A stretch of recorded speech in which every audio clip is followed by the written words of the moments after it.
सलाम आदाब, केम चो जनाब। मेरा नाम है कलीमुल्लाह और आप देख रहे हैं आपका अपना यूट्यूब चैनल। उम्मीद है कि आप सब लोग खैर खैरियत से होंगे।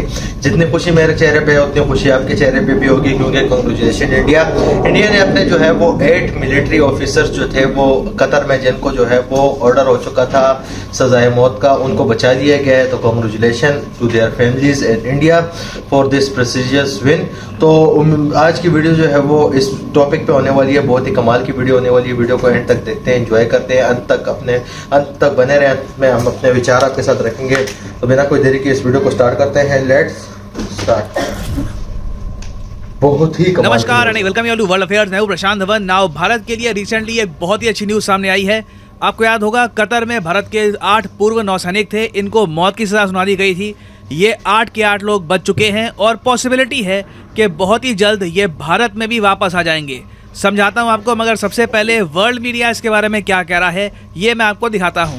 नाउ यहाँ पे आपको दिख जाएगा बीबीसी का आर्टिकल। उसके अलावा जो गल्फ कंट्रीज हैं वहाँ पे जो मीडिया है, यूरोपियन मीडिया, इंडियन मीडिया, हर कोई इसके बारे में बात कर रहा है कि बिग रिलीफ, बड़ी राहत मिली है 8 इंडियन नेवी वेटरन्स को, क्योंकि आज से कुछ महीने पहले कतर की कोर्ट ने इन्हें मौत की सजा सुना दी थी। उसके बाद हमने देखा है कि भारत सरकार ने बहुत कोशिश करी, कतर से बातचीत करी, डिप्लोमेसी का भी यहाँ पर मोस्ट प्रॉब्ली यूज़ हुआ होगा, और इवेंचुअली हमने देखा है कि कतर की कोर्ट ने कहा कि हाँ ठीक है, हम डेथ सेंटेंस रिवर्स कर रहे हैं। वैसे मैं आपको बता दूं, बड़ा रेयर होता है, बहुत ज़्यादा रेयर होता है, कम देखने को मिलता है कि एक कंट्री में एक कोर्ट पहले डेथ सेंटेंस दे दे फिर उसको ऑल टुगेदर रिवर्स कर दे कुछ ही महीनों में। ये सब बहुत फास्ट हुआ है। और इसमें देखिए इंडियन प्राइम मिनिस्टर ने ना खुद इंटरवेंशन करी थी दिसंबर महीने में। अगर मैं आपको टाइमलाइन दिखाऊं तो आप समझ पाएंगे। ये मैं अगेन आपको कहूँगा, बहुत ज़्यादा एक रेयर चीज़ हम देख रहे हैं। And in a way we should feel proud as Indians कि आज के समय हमारी कंट्री का इतना इन्फ्लुएंस है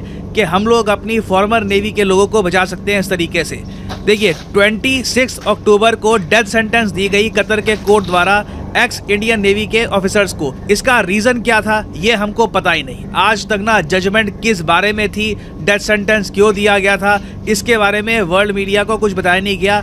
हाँ, सूत्रों के अनुसार कई मीडिया रिपोर्ट्स ये आई कि कतर ने आरोप लगाया था फॉर्मर इंडियन नेवी के इन ऑफिसर्स का कि ये लोग जासूसी कर रहे थे कतर के एक सीक्रेट प्रोजेक्ट में, जिसमें कतर सबमरीन बना रहा है इटली की मदद से। तो ये आरोप इन पे लगा दिया गया। ये कई मीडिया आउटलेट्स ने रिपोर्ट किया, मगर ना भारत ना कतर किसी ने भी इस बात को ऑफिशियली बोला नहीं। उसके बाद देखिए नवंबर 20 आता है, कोर्ट ऑफ अपील हियरिंग होती है, मतलब कि एक अपील करी जाती है कि ये सजा इनको ना दी जाए। और फिर इंडियन प्राइम मिनिस्टर खुद इस पूरे इशू में इन्वॉल्व हो जाते हैं दिसंबर के महीने में। मेरे हिसाब से ये गेम चेंजिंग पॉइंट था, क्योंकि दिसंबर महीने की शुरुआत में ना पीएम मोदी पर्सनली मिले थे कतर के अमीर से। अमीर आप कह लीजिए, उनके जो मेन लीडर हैं, उनके प्रेसिडेंट आप कह लीजिए, उनसे डायरेक्टली पीएम मोदी मिले थे दुबई में। यहाँ पे आप देख पाएंगे इनकी ये ट्वीट, ये 2 दिसंबर की ट्वीट है। यहाँ पे आप देख पाएंगे लिखा है on the sidelines of COP28। COP28 आपको याद है, कॉन्फ्रेंस ऑफ पार्टीज 28। ये समिट रिसेंटली हुआ था UAE के शहर दुबई में। और मुझे प्राइमरली याद है कि इस पूरे समिट में ना मेन लोगों का पूरा ध्यान था इटली की प्राइम मिनिस्टर की ट्वीट पे, जब इन्होंने यहाँ पर ये ट्वीट कर दी थी कि गुड फ्रेंड्स एट COP28, और खूब ये ट्वीट वायरल हुई थी। बट पर्सनली आप मुझसे पूछें, आई थिंक ये फोटो थी मेन। मैं बहुत ज़्यादा इंटरेस्टेड था कि पीएम मोदी और कतर के अमीर दोनों की बॉडी लैंग्वेज देखिए, जिस तरीके से मुस्कुरा रहे हैं, क्लियरली लग रहा था यहाँ पर कि दोनों एक दूसरे की बात समझ रहे हैं और किसी चीज़ को लेकर डिफरेंस नहीं है। कुछ ऐसा नहीं है कि मनमुटाव है कि कतर गुस्सा है इंडिया से या कुछ नहीं। बॉडी लैंग्वेज से काफ़ी कुछ आप आइडिया लगा सकते हैं। और पीएम मोदी ने देखिए ये इशू रेज भी किया था 8 एक्स नेवी मैन का, और उसके बाद ना सीधा हमने देखा एक के बाद एक पॉजिटिव डेवलपमेंट्स आई हैं। सीधा अगले ही दिन हमने ये देखा कि 3 दिसंबर को भारत के जो एम्बेसडर हैं विपुल, इनको एक डायरेक्ट एक्सेस मिल गया इंडियन नेवी के फॉर्मर ऑफिशियल से मिलने का। तो बातचीत स्टार्ट हो गई। उसके बाद 7 तारीख को हियरिंग हुई और 28 तारीख आते आते, साल ख़त्म होने से पहले पहले, कतर की कोर्ट ने खुद का जो डिसीजन है ये ओवरटर्न कर दिया। नाउ अगेन मैं फिर से बोलूँगा, मुझे इस सब में बहुत अजीब बात ये लगती है, इन्होंने बताया तक नहीं कि इशू क्या था, मतलब क्यों सज़ा दी थी मौत की, क्यों ओवरटर्न कर दिया। ये सब देख के मुझे एक बात का बहुत ज़्यादा मतलब खुशी आप कह लीजिए कि इंडिया रिलेटिवली एक बहुत ज़्यादा फ्री कंट्री है, ट्रांसपेरेंट कंट्री है। आपको पता तो होता है कि हो क्या रहा है, नहीं तो दुनिया में ऐसे कंट्रीज़ हैं जहाँ पे आदमी गायब हो जाता है, पता भी नहीं लगता कि वो गायब हुआ क्यों था। चाइना के जो फॉर्मर विदेश मंत्री हैं क्विन गैंग, उनका एग्जाम्पल ले लीजिए। सिटिंग विदेश मंत्री किस तरीके से गायब हो गया रातों रात।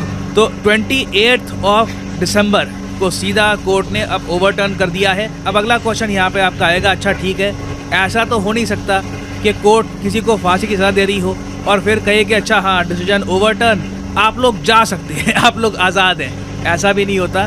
तो अभी देखिए जो सज़ा है ये कम करी गई है और इनको जेल सेंटेंस दी गई है। बट यहाँ पे ना इंडिया और कतर का एक पुराना एग्रीमेंट है, ये एक्टिवेट हो सकता है और ये जो 8 एक्स नेवी ऑफिशियल्स हैं ये भारत में वापस लौट सकते हैं। ये मैं आपको दिखाता हूँ। साल था 2014, एक्चुअली 2014-2015 के आसपास का ये टाइम है।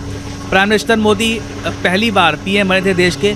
उस टाइम ना इन्होंने एक ट्रीटी साइन करवाई थी कतर के साथ। इस ट्रीटी का नाम है treaty on the transfer of sentenced prisoners between India and Qatar. इस ट्रीटी के अंडर क्या प्रावधान है कि अगर कोई कैदी है जिसको सजा मिल चुकी है, सेंटेंस अब अनाउंस हो चुकी है और वो जेल में है इंडिया में और वो बिलोंग करता है कतर को, और या फिर मान लीजिए वो कतर में है बिलोंग करता है इंडिया को, तो हम लोग एक्सचेंज कर सकते हैं ये प्रिजनर्स। ये एक बहुत ही इंपॉर्टेंट ट्रीटी थी। उस टाइम मुझे याद है 2014-15 में इस पर काफ़ी आर्टिकल्स पब्लिश हुए थे। मुझे पता नहीं मैंने उस टाइम वीडियो बनाना स्टार्ट किया था, नहीं किया था, मोस्ट प्रॉब्ली नहीं किया था। तो मैंने इस पर कभी वीडियो बनाई नहीं ना। उस टाइम जियो पॉलिटिक्स में लोगों का इतना इंटरेस्ट था।